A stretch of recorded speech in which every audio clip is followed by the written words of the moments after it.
Hi guys म रश्मि अनि म आवाज बनाउँछु सर्च। म चाहिँ धान काट्न आएको थिएँ। यो चाहिँ म हो अनि मेरो पछाडि आन्टी नै हुनुहुन्छ। म चाहिँ धान काट्न ट्राई गरेको अनि फुपू र आन्टी काट्नु हुँदैछ अहिले चाहिँ। अनि हामीले चाहिँ कति धेरै त धेरै नै काटिसक्यौँ। बिहान भात खाना खाएर आयौँ अनि धान काटेको यहाँ चाहिँ। अनि यो चाहिँ सबै खेतहरू हामीले नै धान काटेर सकेका हौँ अनि हामीले अझै काट्नु छ। अनि हामी चाहिँ 6-7 जना पऱ्यौँ अनि एउटा खेतमा 2-3 जना जुजु पऱ्यो मेरो फुपूको स्याडो। अनि यहाँ काट्दै हुन्छ आन्टी। यो चाहिँ म परेँ, मलाई चाहिँ राम्ररी आउँदैन।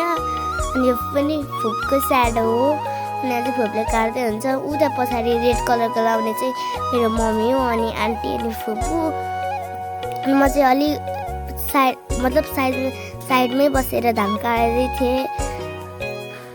यहाँ चाहिँ आइसन बच्चा पार्टी अनि बहिनीको बर्थडे रहेछ अनि हामीले सेल्फी खिच्यौँ। बाई बाई, कन्टिन्यू होस्।